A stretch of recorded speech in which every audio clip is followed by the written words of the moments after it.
Assalamualaikum warahmatullahi wabarakatuh. Perkenalkan, nama saya Anis Istiawati Dewi dari Prodi Hukum Ekonomi Syariah kelas A. Di sini saya akan memaparkan tentang peradilan pada masa Abbasiyah. Di masa Bani Abbas ini, peradaban telah semakin meluas dan berbagai kasus telah terjadi akibat dari semakin berkembangnya ilmu pengetahuan, perekonomian, dan kemasyarakatan. Maka membawa akibat pula saling berselisih dan berbeda pendapat antara ahli-ahli fikih dan timbullah mazhab-mazhab sehingga timbul pula taklid.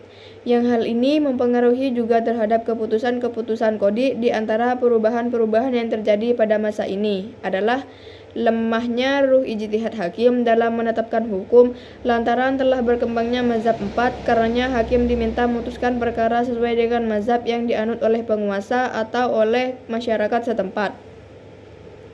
Di Irak, hakim memutuskan perkara dengan mazhab Abu Hanifah. Di Syam dan Maghribi, hakim memutuskan perkara dengan mazhab Malik, dan di Mesir dengan mazhab Syafi'i. Dan apabila dua yang berperkara yang bukan dari pengikut mazhab yang termasyhur di negeri itu, maka ditunjuklah seorang qadhi yang akan memutus perkara itu sesuai dengan mazhab yang diikuti kedua belah pihak yang berperkara. Para hakim memutuskan perkara di bawah pengaruh kekuasaan pemerintah. Dalam masa ini ada sebagian Khalifah Abbasiyah yang ikut campur dalam penanganan perkara oleh qadhi, sehingga hal ini menyebabkan menjauhnya fuqaha dari jabatan ini atau hakim. Lahirnya istilah atau kedudukan qadhi al-qudat. Lembaga tersebut berhak mengangkat dan melakukan pengawasan terhadap tugas-tugas hakim. Kekuasaan peradilan semakin meluas meliputi kekuasaan kepolisian, kepegawaian, baitul mal, dan mata uang. Qadhi qudat ini berkedudukan di ibu kota negara.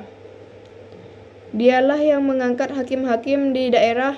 Qadhi qudat yang pertama ialah Qadhi Abu Yusuf Ya'qub ibnu Ibrahim, penyusun kitab Al-Kharaj. Hal ini terjadi di masa Harun al-Rasyid yang memang sangat memuliakan Abu Yusuf dan memperhatikan keadaan hakim-hakim. Pada masa ini barulah peradilan disusun menjadi instansi tersendiri. Dengan ini maka hakim-hakim itu mempunyai daerah-daerah tertentu di bawah pengawasan qadhi qudat yang mengatur lembaga peradilan ini. Kemudian di waktu daerah-daerah Islam satu demi satu melepaskan diri dari pemerintah Baghdad, maka di tiap-tiap daerah itu diangkat pula qadhi qudat. Kewenangan hakim di masa ini di samping memperhatikan urusan-urusan perdata, juga menyelesaikan urusan wakaf dan menunjukkan kurator untuk anak-anak yang di bawah umur.